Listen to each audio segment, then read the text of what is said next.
discuss this afternoon within this very short period of time, because we'll be handing over, to the team at on the ground at the RS Amegashi Hall in the University of Ghana, Legon, as we bring you today's round of competition in the ongoing National Science and Maths quiz. Of course, we need to look forward to all of the contests that are coming up. One of them involving St. Augustine's College later today. I'll be telling you about that. But right now, let's throw all of the attention on the business here. It's the Joy Sports Link, and we want to look ahead to Tuesday. Remember, we are returning to Starbites, Nesta Square, Airport City, for another viewing party in collaboration with DSTV Super Sport. Thank you very much for joining us here on the Joy Sports Link. My name is Nathaniel Atto, and I'm glad to have your company. Your messages can start ahead of time. 0244340437 on WhatsApp. If you're outside the geographical region of Ghana, remember it's +233 before you dial.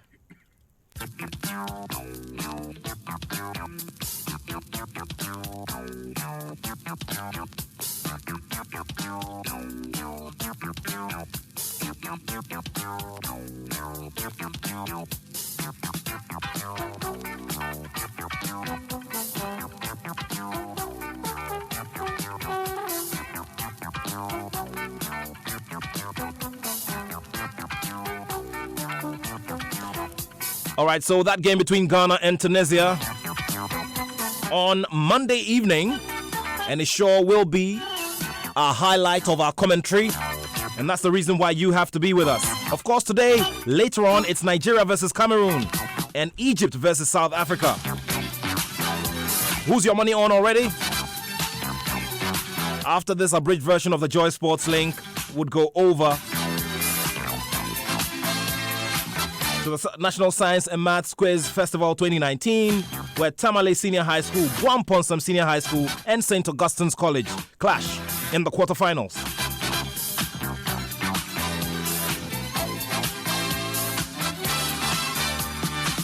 Did you watch the game between Benin and Morocco last night? Are Benin your surprise package of this tournament? Any specific reasons why? Well, we'll do all of the analysis here on the Joy Sports Link on Joy 99.7 FM. Welcome to the show.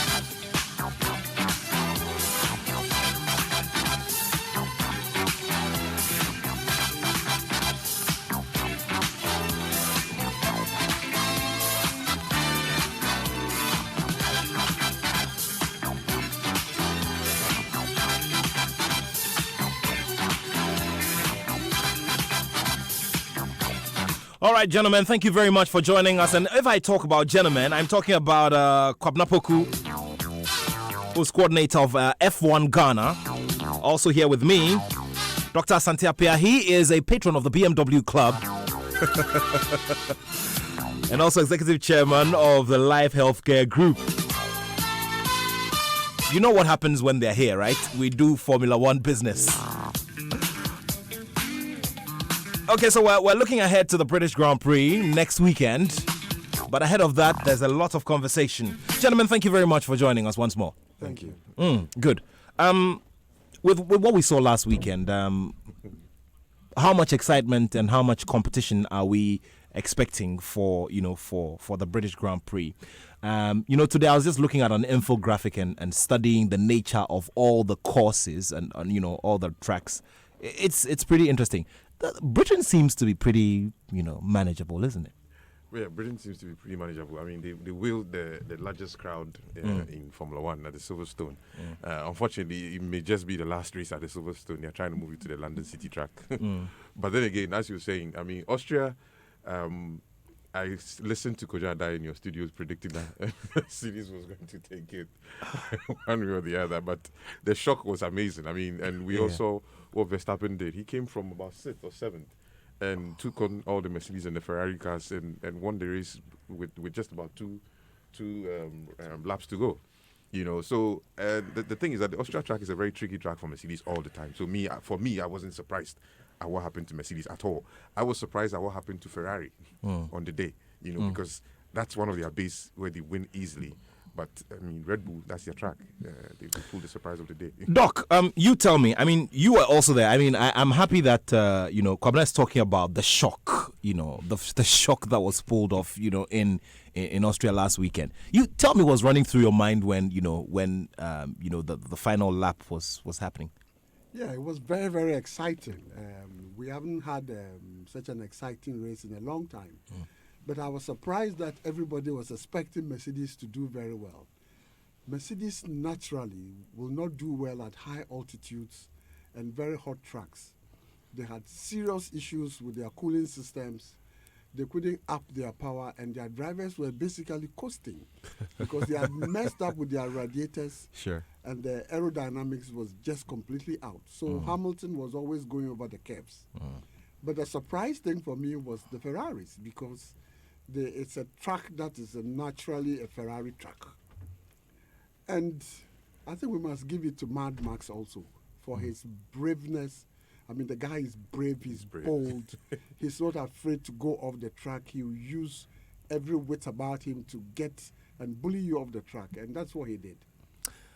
Max Verstappen, great guy. Yeah. So then that sets the tone for the British Grand Prix. But of course, Mercedes would want to do a big comeback. I mean, that's the Mercedes home. They will be back. The temperatures are already 22 degrees. They've checked it and out it's good already. for them. They have very slow corners, which the Ferraris can't make. I know this may sound a little silly, but, so on the scale of 1 to 10, in terms of probability, what's the probability that we may see a possible shock, even though it looks very, very impossible in Britain? If it rains, and it's likely that they could have a short downpour during the rain. If it rains, Verstappen will be the one. He probably could pull off what he pulled off in Austria again. It's Verstappen and Lewis Hamilton. Yeah.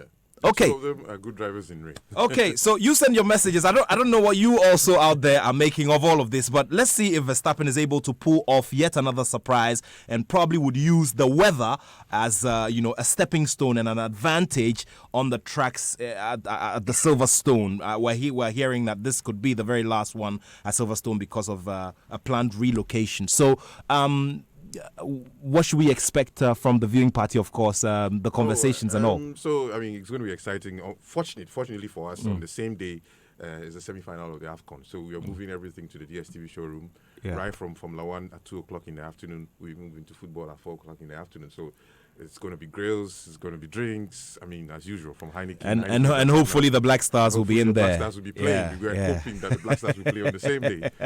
So it adds to the excitement of Formula 1 on the 14th of July at the DSTV showroom in Ablenkpe. Okay, all right. Doc, thank you so much. It's been great having you. Always great having you here. And of course, I just like the projections there. Only that last weekend, nobody really. The funny part is that I was traveling back to Ghana that afternoon. I got to here in the morning and went straight to the race. Now, I pick up a shirt to wear, a shirt I got from one of our partners in Dubai. And it was a Mercedes, Ferrari, and a Red Bull shirt. And I chose the Red Bull shirt. The spirit was moving you. I got to Accra, and Verstappen started doing his thing, and all I was doing was raising my shirt. I was like, Red Bull Racing. As if I knew he was going to win the day. Yeah. I'm a Mercedes guy, but that day I chose to wear Red Bull, and he pulled off a surprise. Well, let's see if all of these happen. Remember what's been happening in tennis, don't you? The 15-year-old who pulled off a very, very big surprise during the week, defeating Venus Williams, almighty Venus Williams. Surprises do happen. Of course, in Formula 1, it's very, very technical. There's a lot more strategy in there, and there's a lot more planning. However, acts of God, nature, if you may call it, can cause other things to happen. So let's see what happens. We'll be looking ahead during the week as well to the British Grand Prix. And of course, we'll be looking ahead to the viewing party at the DSTV showroom. Of course, there's there's also Africa Cup of Nations action. So you stay with us. We surely are going to bring something real big to you. So let's get into our football discussions now, shall we?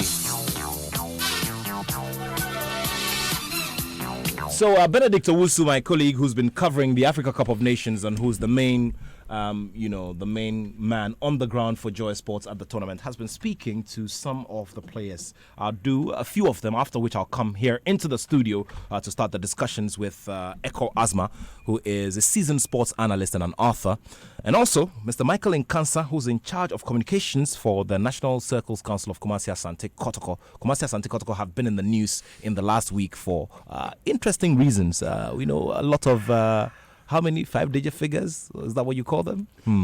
We'll talk about all of those right here on the Joy Sports Link. But in the meantime, let's take a listen to Thomas Tay Partey, looking ahead and doing a little review of what has happened so far in the Africa Cup of Nations, and also looking ahead to Monday's big game against Tunisia.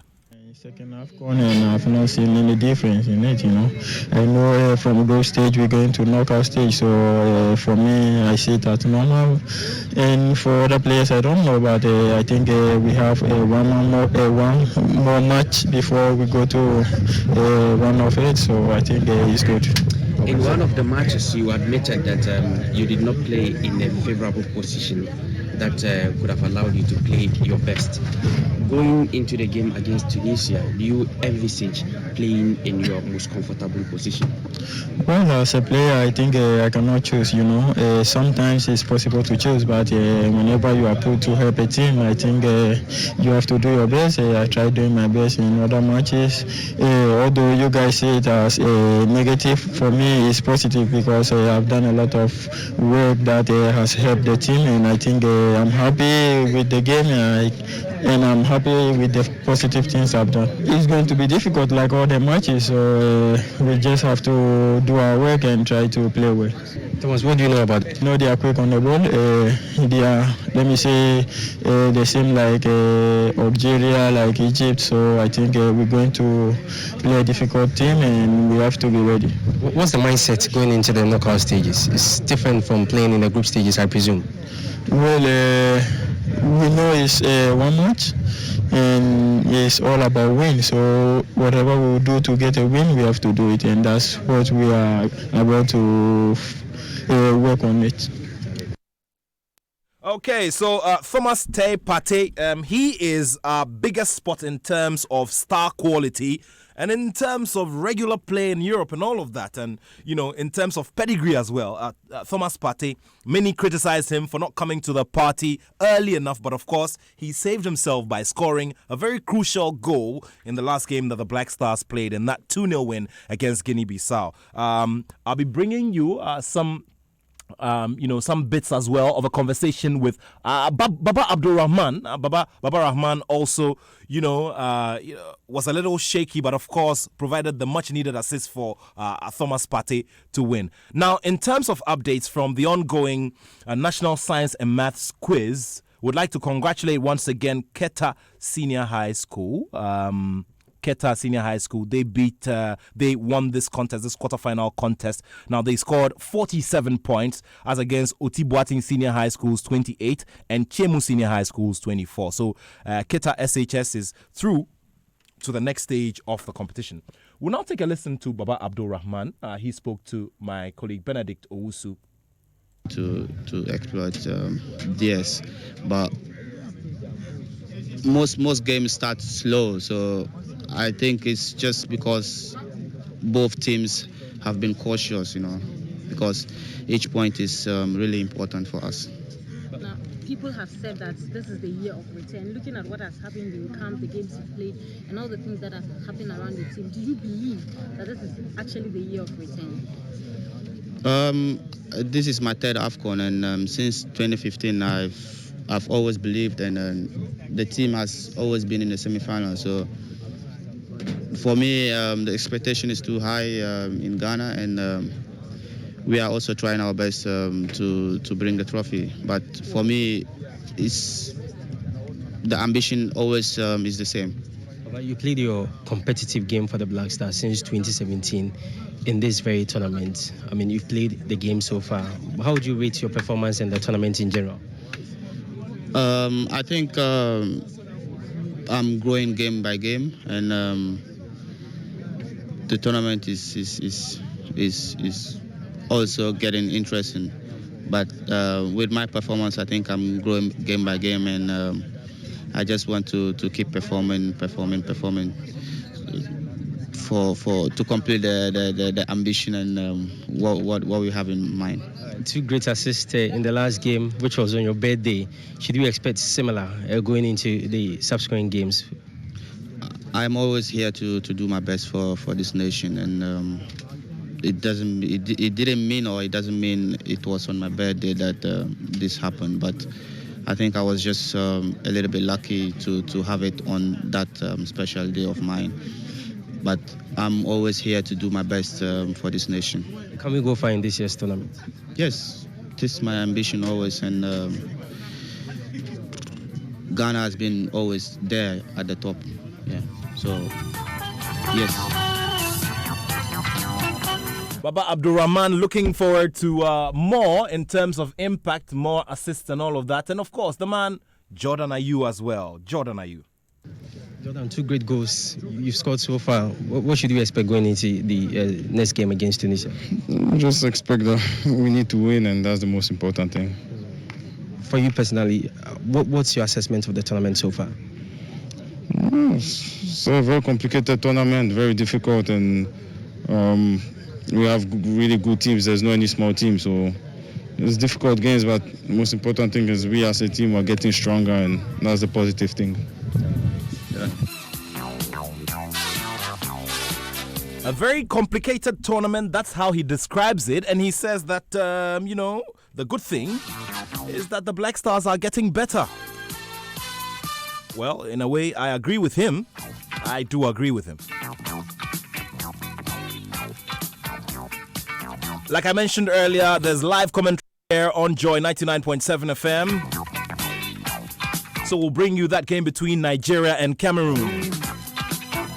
This obviously is a repeat of the 2000 final, and it surely is going to be very, very interesting. In games like these, there's nothing like form. It's the pitch and the round leather that determines. But in the words of our departed former president, Professor John Evans Atta Mills, Diufiasem simply means mind your business. Deal with your internal matters first. The reason why we'll start on the score of the Black Stars. Echo and Michael, thank you very much for joining us today. Thank you. Thank you, Matt. Michael. Yeah, the film is there, except that the results of your school yesterday was we are a college. Please correct yourself. We are a college. It's St. Augustine's College, not St. Augustine's School. But are you classified among the SHS schools? Well, it is a system, but we are a college. Okay. Thank you very much. Well, that's fine. Secondly, what happened to Accra Academy anyway? They also call themselves Blue, I think. Oh, is that correct? Accra Academy. I mean, yeah, but I think that good afternoon to you, Randy Abe. Good afternoon to you, Robert Coleman. Yeah. Good afternoon to all of you. Big guys that we know. Yeah. I mean, I don't. But the results were so bad. Are you trying to take a shot at Asamoah Gyan? Is that what you're trying to do? Oh, of course. No, not at all. Himself too, as not well. at all. I mean, but the results of yesterday were so bad. But congratulations to Tepa Senior High School. Tepa Senior High School. Bono East or it's Ahafu. Well, I still remember Bron Ahafu. No, I think it should be in the Ahafu region now. Yeah. Congratulations. I mean, they did a wonderful job, and that's great. Yeah. That's showing traits of St. Augustine's. Of what is happening at the African Cup of Nations. Okay, yeah, and that's very interesting things happening last night. Maybe you'd want to touch on that, especially because it's been played already. Benin versus Morocco. I think that Morocco played a pretty good game. Morocco's not been impressive, even though I had tipped Hervé Renat to win it again this year. It's established its reputation as winning every other AFCON. So, He won 2012, missed out in 2013, won 2015, missed out in 2017. So you would think, and then they topped their group. Won all 3 matches. You would think that they got into the group.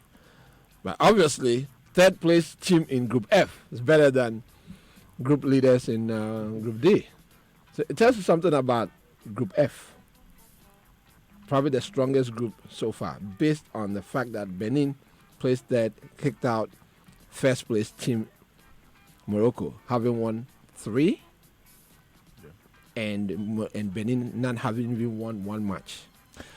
So something about the Ghana group. So that also should tell you that we must give the Black Stars some credit. Definitely, that's the point I'm making. It tells you something about the group. Third place team Benin, not even 1 win. Specialized in draws, 3 draws. Knocked out the first team. And of course, if this were the preliminary stage, they probably would have drawn this game as well. Yes. So, just going by the Benin-Morocco outcome tells you Group F was much stronger than some of the other groups. And so, maybe this is a testament to the strong will of the Black Stars, and that they might be on course to actually bring the trophy home, as is the quest of our president. Interesting times we're in, for Eko Asma, who's very, very critical, to say, we are bringing the trophy home, then it means something is happening. I didn't exactly say that, but I'm just going by what's happening so far. Really, if the Black Stars have acquitted themselves. You have to be real and give them kudos. Give them kudos indeed. I don't know what you think out there. +233 244 340437. Michael, at which point in last night's game did you start seeing that this was going to go Benin's way? Well, I did not the least give Benin an opportunity to go past Morocco. Let me be very honest and very candid in my opinion. I think that from the blast of the whistle, I felt that even though Benin was playing so much of an aggressive type of football, the Moroccans were going to, slow down the game, catch them on the counter, and then use their experience, more especially in African Cup of Nations participation, to beat Benin. But I think that the tempo of the game began to switch, and I began to think that Benin may have a 45% advantage, not 50%, 45% advantage or 45% advantage over Morocco when they scored the first goal. Because I realized that anytime Benin scores a goal, their style of play changes. Michel Dusouye always ensures that at any given period of time, when a goal is scored in advantage of Benin, he tries to make sure that the Beninois team tries to protect that particular goal they have scored for some considerable number of minutes, before it's... Because at a certain point in the game, it was a half pitch. Morocco was running at the Beninois. It is one of the game plans of their coach. So I least expected that they were going to go first on top by scoring first. But when that goal was scored, that was when I began to revise my news and started saying that if Morocco is not careful, Benin will win the game within regulation time. But fortunately, they were able to equalize before the 90th minute. But as soon as that penalty was also wasted, it also gave me an opportunity to think again that if Morocco is not careful and this match is pushed into the penalty shootout, the Beninois team will come with so much confidence. If you look at the Benin squad, from the goalkeeper to the last 23rd man on their list, because they are basically players who are coming from the second tier French league, the Swiss league. Most of them were having enough play time. And you see, football is all about consistency and how long and how much of the time you get to play on the field of play. It polishes you up, unlike some of the players who are playing in top European leagues, but for the fact that they are not getting the opportunity to play week in, week out, it's having a toll on them. The Medina team is an exception. Because of where they play, and because there's not so much attention on them in the leagues within which they play, they have more of playing time, and that alone has given them that level of confidence. And it's something that I feel heavily now will, after today, be thinking about what exactly went against the Moroccan national team. And yesterday. Hervé Renard is also talking about making a statement on his future very soon. We'll be keeping tabs on that. We'll bring you all of the excerpts of that once we lay hands on it. Clearly, Benin have given us proof that they are the surprise package of this tournament without a doubt. Along with Madagascar. Of course. More so Madagascar. Of course. Yeah. All right, so big games to expect as we go along. And so that game between Ghana and Tunisia comes off on Monday. But today in focus will be Nigeria versus Cameroon and Egypt versus South Africa. Ahead of that, we will cross over to the RS Amegashi Hall in the University of Ghana, Legon, where the big contest will be underway, and there'll be another quarterfinal clash in there. So we'll be bringing you live coverage of that one ahead of commentary. Also, would like to congratulate one more time Keta Secondary Technical. Keta Secondary Technical, that's the name. Okay, all right. I've gotten some text messages Sure. from old students of Keta Secondary School, Emmanuel Ahiamadi, and some few guys who are sending me messages that my school had won. Tell Nat to mention our names. We've mentioned them. We've mentioned your names, Emmanuel Ahiamadi and the rest.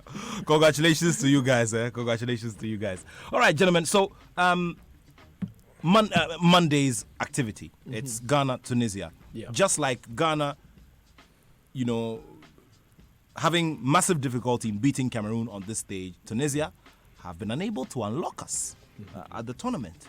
But if Ghana want to learn something from Morocco, it's almost akin to the Morocco game. Okay. Tunisia are specialists in draws. 3 draws, just like Benin. Though they placed second and Benin placed third. Similar stats. That's a warning to Ghana. It's a trap game. Because it's easy to dismiss Tunisia. Very lightweight, they did nothing. Just like most of us dismissed Benin even before the Ghana match. So this is a trap game. 1,000% trap game. Ghana is won. We're already in the quarterfinal. We're looking past Madagascar. Ghana is even in the semi-final. It's easy to dismiss Tunisia, but it's a trap game. So I'm hoping our technical men, headed by Kwesi Appiah, are not dismissing the Tunisian opposition at all. But based on their numbers, nothing inspiring about them. So we check Ghana. Well, Ghana, one of the players even mentioned that Ghana is getting stronger. Got a 2-2 draw. Jordan Ayew, Yes, a draw against the defending champions and a win against Guinea-Bissau, and the jubilation, the celebration. I'm sure they're still in that mode, which is a very dangerous mode. They must be able to escape that jubilant mode and get real with the result of the Benin-Morocco match yesterday. It's a similar thing. Because if they are specialists in draws, then they can specialize in holding Ghana throughout the regulation and extra time. And so they should be practicing penalties. Now, I'm talking to the Black Stars. They should be specializing in penalty conversion. Because if they stay true to form, per what we saw with Benin, they can extend the game to penalties, and then at that point it will be lottery. But based on form, in terms of how many goals scored, Ghana scored 4 goals in 3 matches, averaging more than a goal, which is not very good. 4 goals in 3 matches, not very good, but it's just above 1 goal per match. So it's not extraordinary because Tunisia averaged 3 goals. So we just got a little bit of edge over Tunisia. And because we are in that jubilant mode, we may overrate ourselves and dismiss Tunisia. That's my worry, that we dismiss the Tunisian opposition. Based on what's happened so far, Ghana should beat Tunisia, as per our records in the past, per what's happened there. But you can't go by that anymore. And Benin just gave us the example. So if we're in that mode, we have to set up quickly. It's a trap game. And I worry if our technical men are not thinking alongside me. And they should be practicing penalties. Okay, practice penalties. The message from Echo Asma here in the studio with me together with Michael Nkansa. Now, Nigeria would be booted out for people to know how strong our group was. This is from Stanley in Labadi. Stanley, the tone of your message, it just sounds like you are in some serious argument with some people, eh? ICU, getting blood drawn. That did it off the Adam F. wall. I move like Robotron. Turn the lights on.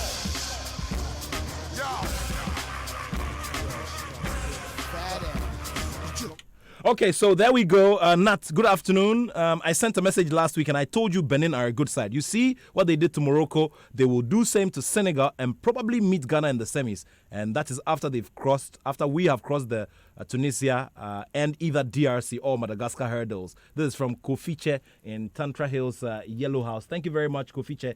Kofiche is a regular texter to this show. Now, there's another one here that says, Nat, I'm enjoying your discussion. Please ask if he remembers Mohamed Gago's strike against Tunisia in Burkina 98, Kelly Nosu. Oh, I remember it very, very well. You remember, don't you? Yeah, I do. Oh, I do. That ball from the center of that. We'd yeah. always want to remember that goal. I mean, you can't run away from that. I mean, it's a big moment of history for Ghana at the tournament. Okay, so Ghana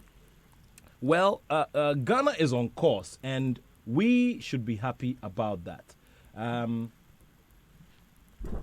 However, when we meet the big boys, when we met one of the big boys, our attack went blunt. So if we are annexing the cup, then our attack needs to be potent. Okay, this is from Apia Wilson in Capitol Hill. Thank you very much. Thank you very much. Keep the messages coming in. It's 0244-340-437. For those of you who are following us on our live stream on Facebook, you can also place your comments there, and we'll be glad to have them to share with everyone else. Michael, what kind of game are you expecting the Black Stars to play going into this Tunisian game, based on what you've seen so far of the two sides in the tournament? Well, now let me be very honest. I think I share the same opinion with my senior colleague. I believe that if you look at the Tunisian side, that the Tunisian team for this particular tournament, they have not demonstrated the type of Tunisian football that we are noted for back in the days when we used to watch them, Tunisia 94, what we saw, and Burkina 98, even South Africa 96. I mean, the type of Tunisian football that we are noted for, I mean, we are not seeing that in this particular tournament. And having played 3 matches at the group stages, drawing 1-1 with Angola, drawing 1-1 with Mauritania. Even against Mauritania, it was a goalless draw. And then they drew 1-1 again against Mali. I mean, this is not a scoreline that should be scary to us. I mean, as Black Stars, I mean, this kind of scoreline is not a scoreline that our players should be so intimidated about, or they should fear, or in terms of the fact that maybe this is a Tunisian Ghana encounter, and for that matter the stakes are high, and for that matter we should be very careful, or we should not be careful. But what we have to be very cautious about is the fact that, like you said, it is a trap game now. Everybody seems to be writing off Tunisia.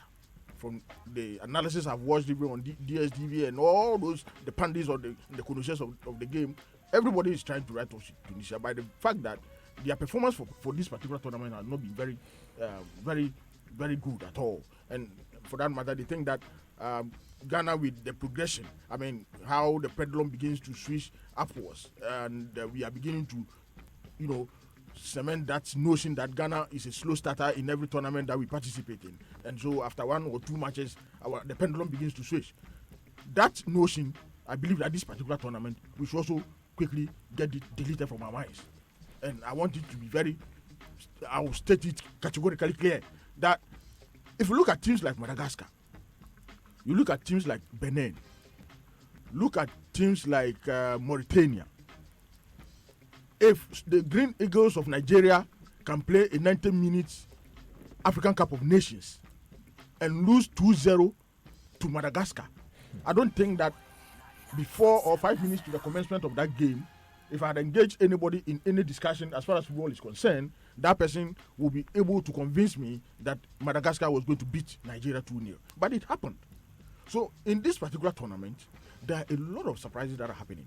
So we should not underrate the opposition of Tunisia, even though they have not been a good side as far as this tournament is concerned. Their attacking machinery has not been so superb. I mean, if you look at even their midfield, the connection between their midfield and their attack, it has not been the Tunisian football that I am noted for, like I know. But if we think that Tunisia is not a scoring side for this tournament, they are not too strong enough when or they are not good enough, because this is the first time they are meeting another strong opposition when it comes to football. Because playing Angola for some time now has not been the Angola we know when the Flavios and those guys were playing Angola. This time the Angolan football has also gone down small. Mauritania is not a football nation that is noted in quotes. Mali, for some years now, have also not been the Mali that we know of, the educated type of Mali, the Koulibalis and the Tabares and all those guys. So, playing Ghana is another test for the Tunisian side. And if we think that because Tunisia has not been performing so well as far as this tournament is concerned, and for that matter, it's going to be a walkover, that is where we have a problem. And like he said, I don't know if they had included penalty taking as part of their training schedule. If they have not, then between today is Saturday. Yeah. I think they can train today, train tomorrow morning, and possibly rest tomorrow evening. Before Monday, they should begin to rehearse penalty kicks. Okay, and that seems to be the common denominator of thoughts, because Madame Laurette Autry Koko of the Smith Pension House wants the Black Stars to practice penalty kicks. And then this one also says, I also agree with Jordan Ayew that our team is growing stronger, but we need to avoid complacency. This is from Inko Joseph. Inko Joseph, thank you very much. Thank you very much, Inko Joseph. Now, okay, so Nat, Cameroon will win by 2-0 against Nigeria. This is from AEC in New Achimota.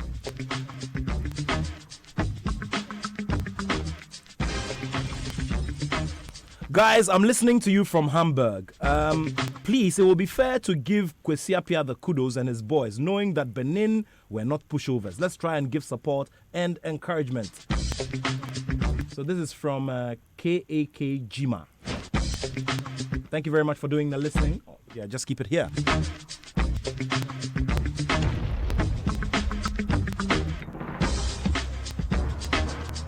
There's another one here from Wilson in Cantonments. He says, Caleb Akuban is streets ahead of other strikers going into the knockout stages. It's time Caleb heads the attack, or come on earlier than he did against Guinea-Bissau. Interesting point he's raised there. Okay, so what kind of, would you like to see any change? Is it something you'd advise aside penalty rehearsals? Would you advise that we alter the front line led by Jordan Ayew, who at least has scored some goals? I think it's become obvious to the technical team. Certain positions have been filled already. And we were doing some experimentations in the first 2 matches, owed to red cards, injuries, what have you. For instance, it's obvious Samuel also has grown into the role and occupied the spot that was occupied by Achu. He's performed creditably. And, in the midfield, Wakaso and Free Aqua seem to play so seamlessly that it will be, at this point, against all logic to not play the pair. It was so seamless, and it relieved the defense of any extra pressure. So it helps to know that.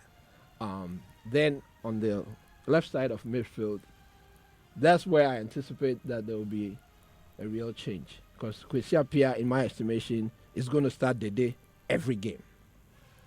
So if that's the case, play the day the left side of the midfield and confine him to pass master role, which he does so well. He's a very good passer of the ball, Dede. He doesn't have the pace that he used to have. If he accepts that role and plays it well, it will be great. Case in point, Dede's pass to Baba Rahman, he penetrated and then passed to Partey. Great team goal. As long as Ghana scores, that's it. Nobody's looking for any headlines. That team spirit, that's going to carry them. But regarding Jordan's position, this is where I find it's worrisome. That he's not getting any supplies, not. He scored 2 goals on both occasions. He had to create those goals. I don't see any supplies to Jordan. He's not getting any supplies at all. That's not good enough.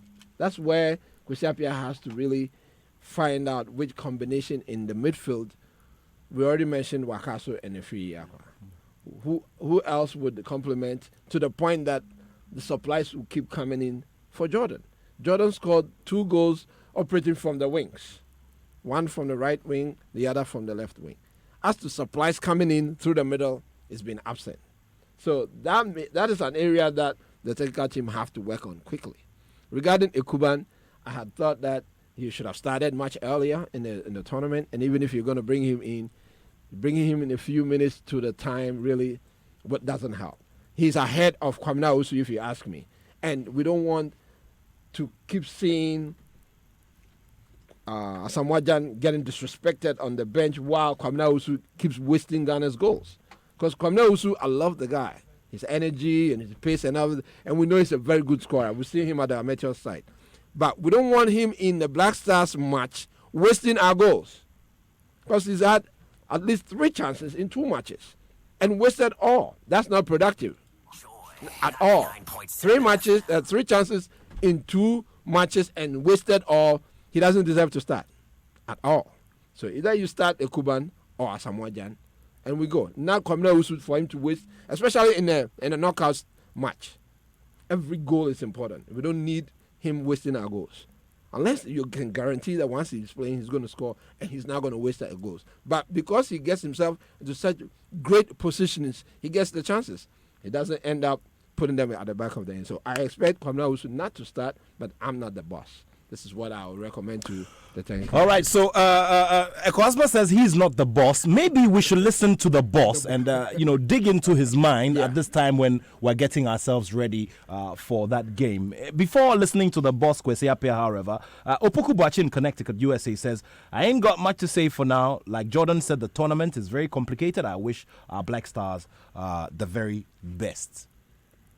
Yeah, automatically. Normally, group stages, your intention is to try and qualify.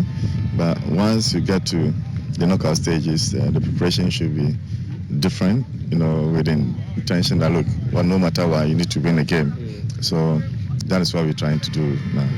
Tunisia definitely will come very hard. But what's the strategy going into that game and how are we, going to approach the game? Yeah, automatically, we also come very hard because we are looking, no matter what, to win, because there should be a winner at the end of the game, and for that reason, we will go out there, do our best, and make sure we achieve our ultimate. All right, quickly, thank you. Thank you.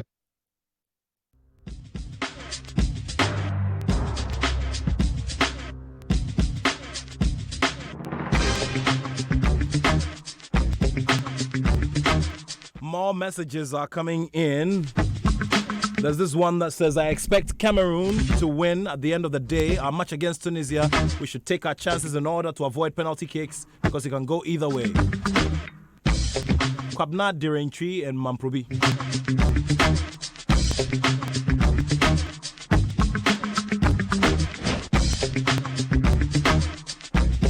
Now, there's another message, interesting one here. It says, I wonder why penalties should be practiced because you will not face the same goalkeeper in real matches as the goalkeeper at training sessions. The scenario in real matches will not be the same as training practice. So penalties to determine the winner can go either way, whether you practice for it or not. Kofi Amwa and Tema. So Kofi, you'd rather you don't practice? You don't lose anything if you practice, do you?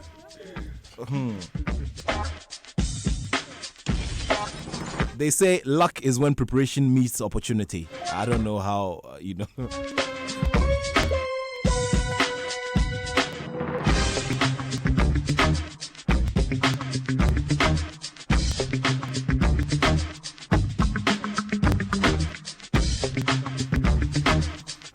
Okay, so good afternoon, guys. Congratulations for how you guys are giving us the filler from the AFCON. Nigeria 2, Cameroon 1. Okay, so this is from Amuzu Doji Joshua Ras from from Mataheko. He says yesterday Benin really surprised everybody, and that means how the Champions League gave us the surprises has already started in the AFCON. My advice for Kwesi is that you should do well in the lineup and see how the Benin coach is using tactics. Okay, thank you very much, Amuzudoji Joshua Ras from Mataheko. Interesting name you've got there as well.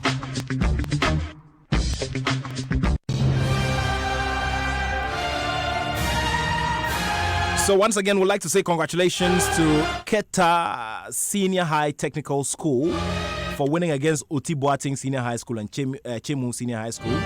They are 47 points proved superior, and they've made it to the semi-finals. They done read the voice.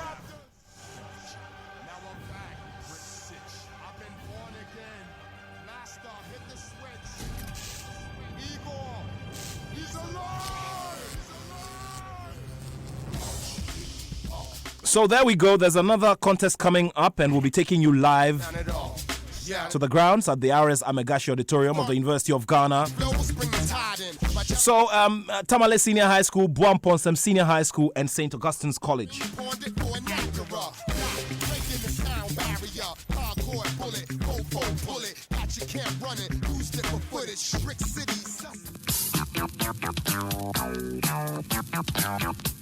Okay, so practice penalties, that's the message from here in the studio. Some are for it, some are also thinking, you know something, you're not going to meet the same goalkeeper, so you might as well, All right, gentlemen, so we'll be doing some more. Let's now take a listen to the assistant manager of the side, Ibrahim Tanko. He also had a conversation with Benedict Owusu. Well, I think so far so good. As you said, we started against Benin, and it wasn't an easy game because if you are playing against so-called underdogs, it's very, very difficult because they will come and sit back and try to hurt you when they have a chance. And when you saw our first game against them, this is what happened. And unfortunately, we have to make a quick change, and that also spoil our plans. And then the red card of John Boy also was very bad for us, but at least we managed to get 2-2 draw. And then I mean, we also saw against Cameroon that the performance is up, and we improved very well and play very game, even though it's 0-0. And the last game, the first half was also a bit hard, but it's normal in tournaments, and you have to be patient. At the end of the day, you need the 3 points to qualify, and we are very, very happy that we finished at the top of our group. We started 2-2 draw, we drew with Cameroon, and then won 2-0. Many thought that we were going to qualify, but we were not going to qualify as group winners.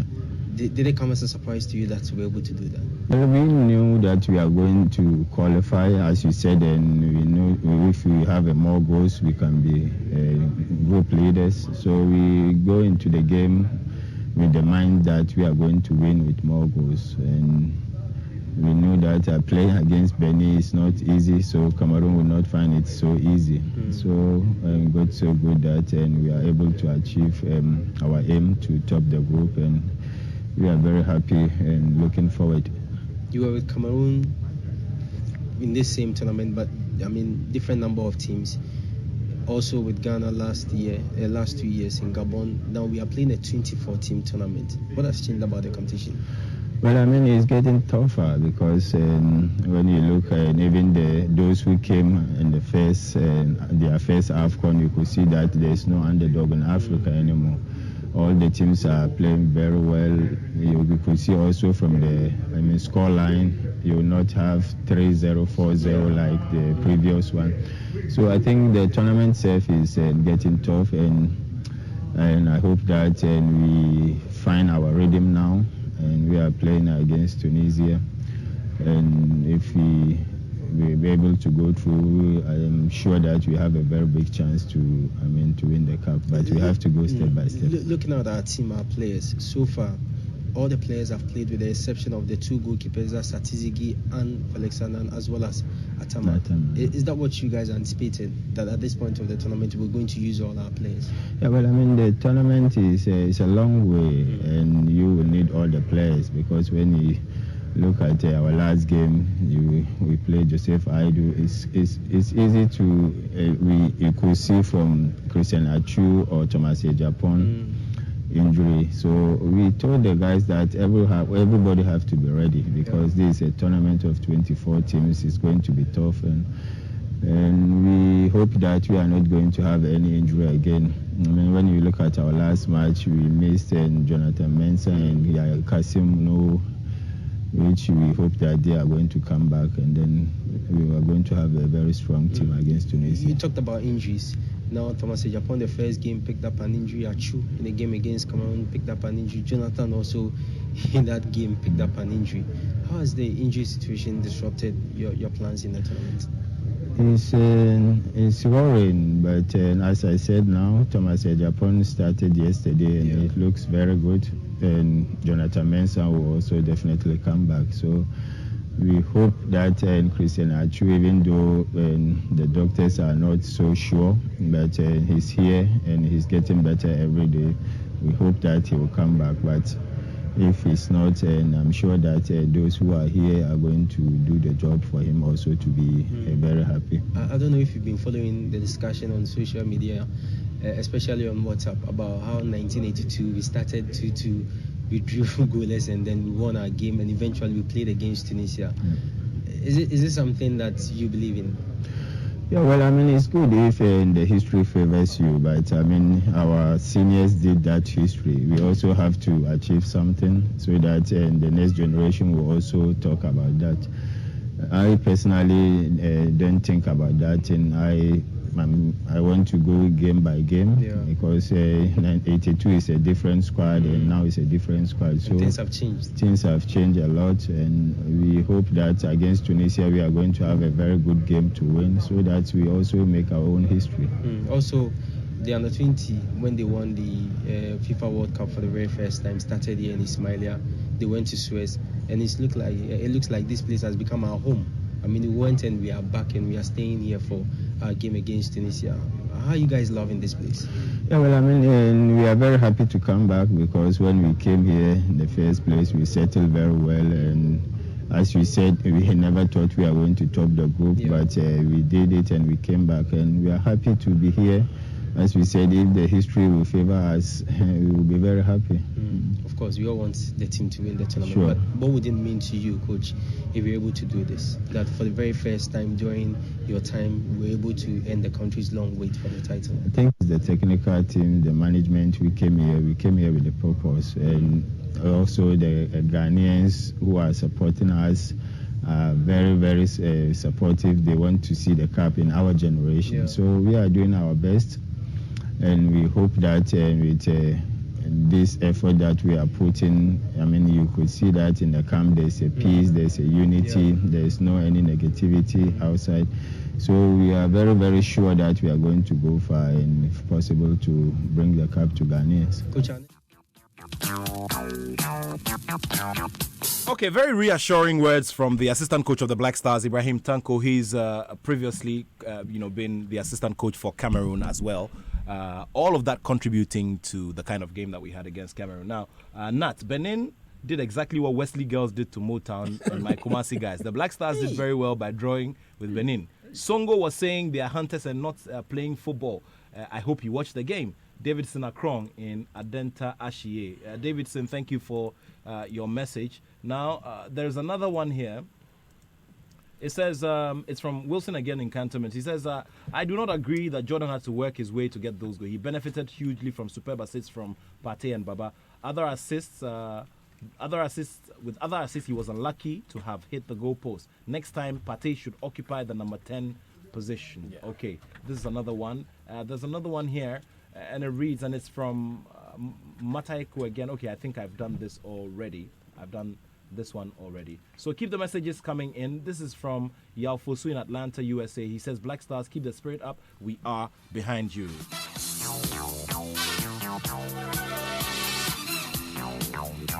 Okay, so let's now talk about Cameroon and Nigeria.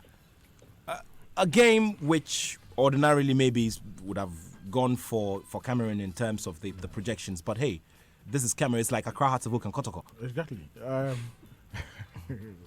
like the analysis and the comparison.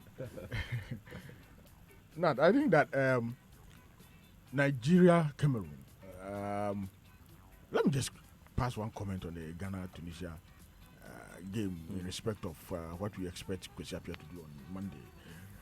I feel that that young chap, Kwabena Owusu, like Eko said, Kwabena Owusu is a young player that is now being introduced into the national team. And we knew, some of us who have followed the national team for some years now, we know how progression in the national team is. I mean, when you come fresh, you try to play behind the big boys. I mean, it will be a waste of time for Kwesi Appiah to actually start Kwabena Owusu again when Baby Jet will be on the bench. I mean, if the same style of play that we have seen him play, I mean, what he has demonstrated in the last few matches that he's had the opportunity to play is the same thing that he's going to give us. If he gets the same opportunity on Monday, then I would advise that Kwesi Appiah will rather start Asamoah Gyan instead of Kwabena Owusu on Monday.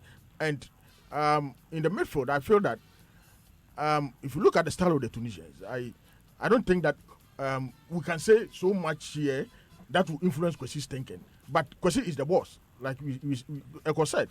Kwesi is the boss. But in the midfield, I feel that Thomas Partey, the combination between Thomas Partey and Afri Akwa, will be better off to place Jordan and whoever Jordan partners up front.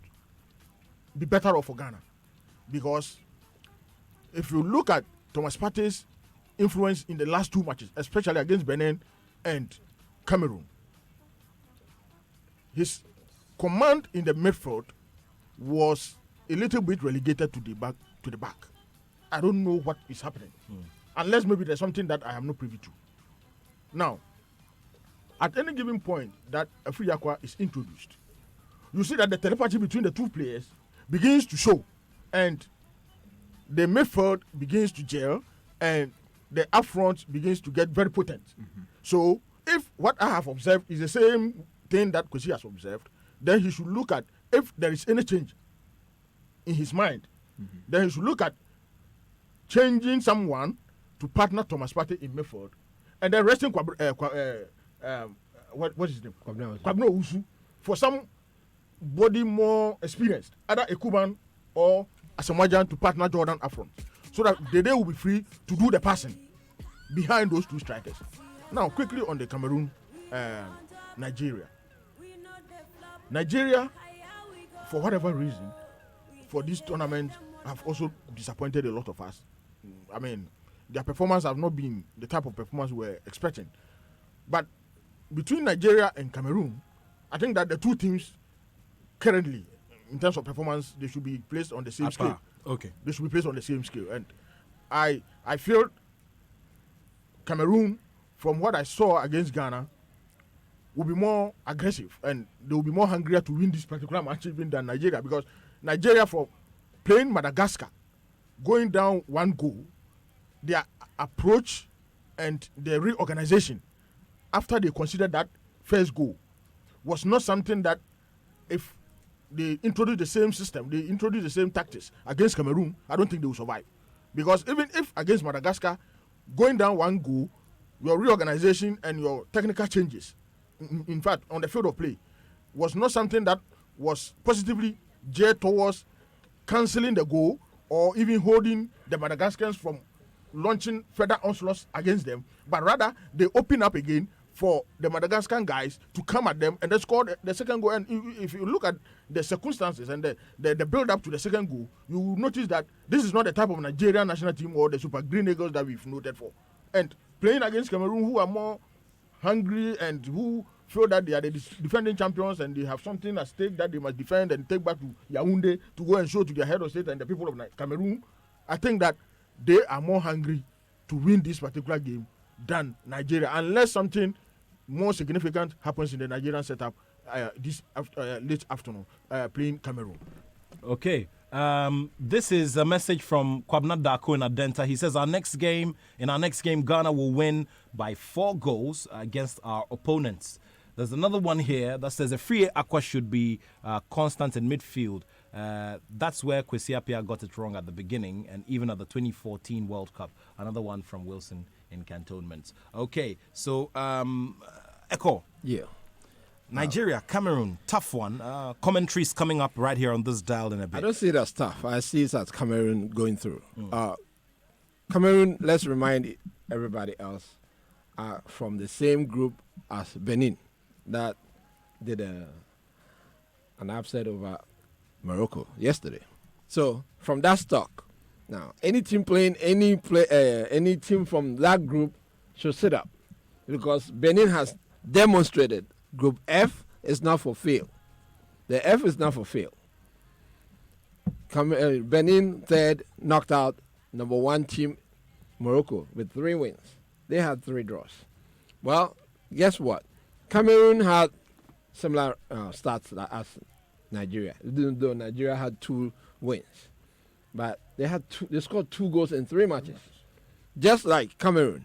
So in terms of their firepower, they are matched. In terms of their defense, well, guess what? Cameroon has a better defense. Not conceded at all. As opposed to Nigeria having conceded 2 goals in 1 match. That's the advantage Cameroon wields. Now, let's remember that for that fantastic intervention by Jonathan Mensah in the match against Cameroon, who knows what would have happened. So, contrast that Ghana's defense, contrast that with Nigeria's defense.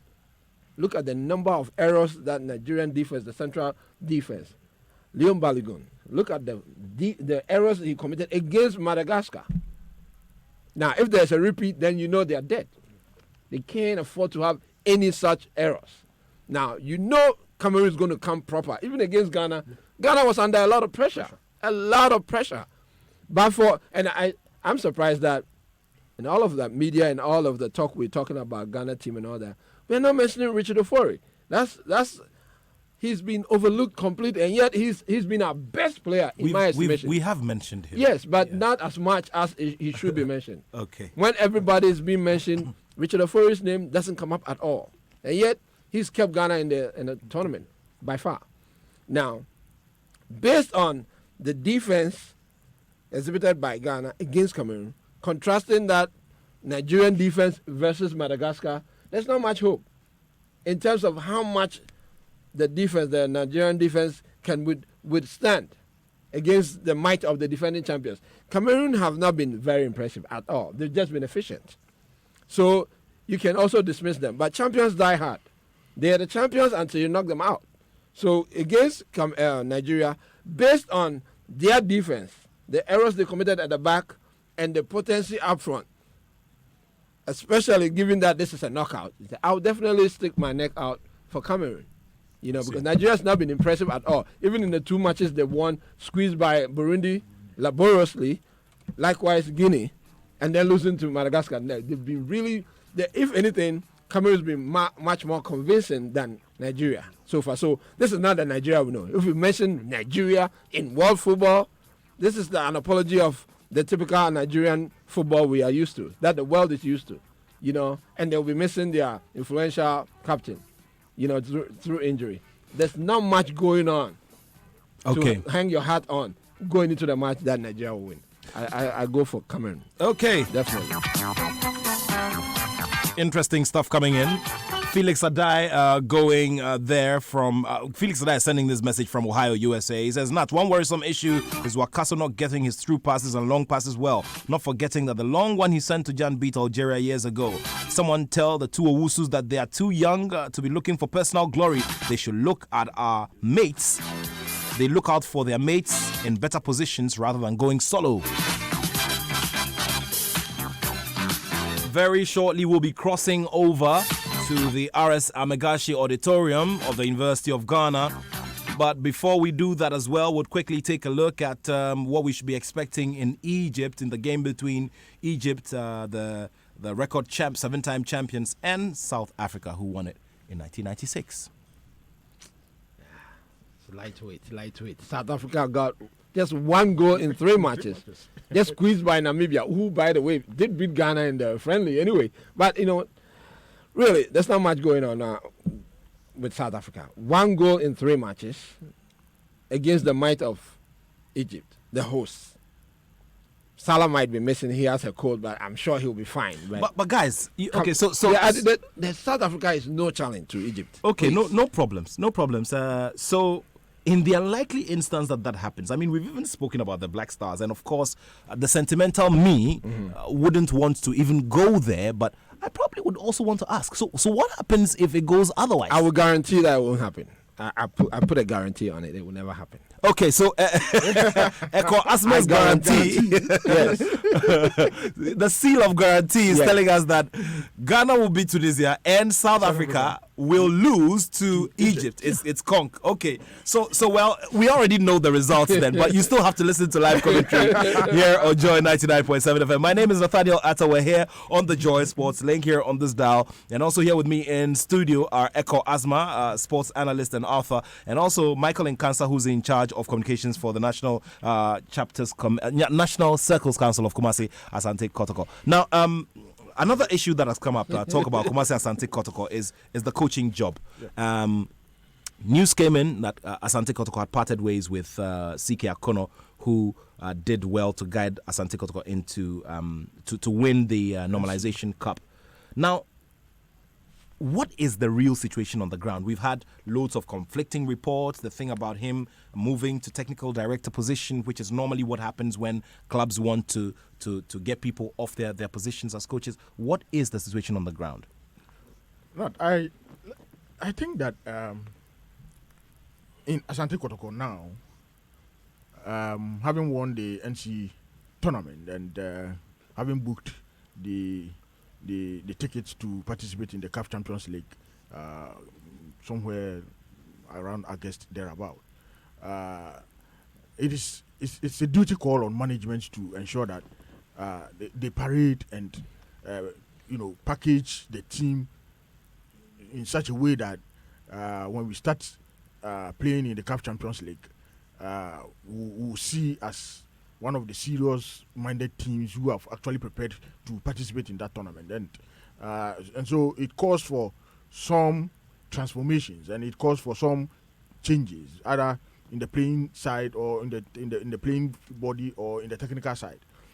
I feel that even though I've not had serious discussions with some management members, the information that I have is that. In the bid of ensuring that transformational agenda, I mean, that repackaging processes are put into good use and into its right perspective, the technical direction must see some facelift. And so it was prudent in their analysis to promote CK Akono, to make him the technical director, and then recruit somebody else to work as the Michael, manager. Hold on. Has this ever worked properly in our football and in our circumstances here in the country? We always talk about this technical director position and it just becomes a regular jargon. Does it function effectively within our clubs? Does that structure work? It has never worked on Asante Kotoko. Well, personally speaking, and this is my personal opinion, I feel that this issue of technical director, yes, of course, I agree with you perfectly, that it has not worked in our scheme of operations here. And I personally feel that anytime there's a call for a technical director appointment, I always have my own reservations and I always have my own opinions and my own way of looking at that particular position. Because we live in a world where sometimes even there's a clash of responsibility among people. I mean, you appoint somebody and somebody feels that he's the head. Somebody feels that, no, you are not supposed to be the head. You are supposed to report to me. You know, that kind of conflict is always around for us to talk about. And so technical director as a position, I think that it has not worked for us.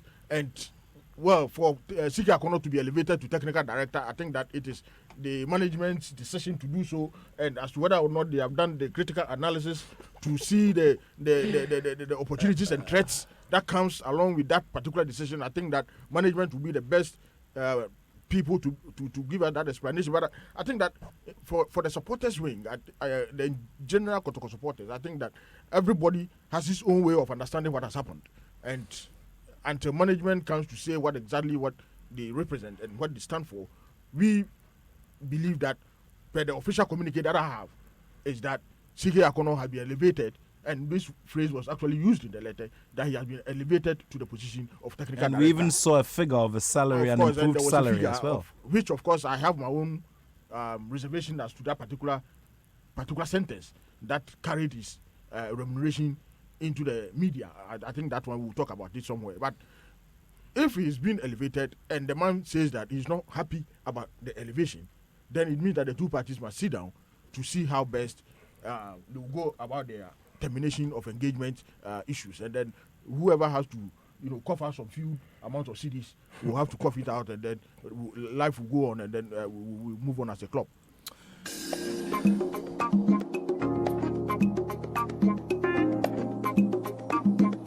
Something's gonna happen tonight.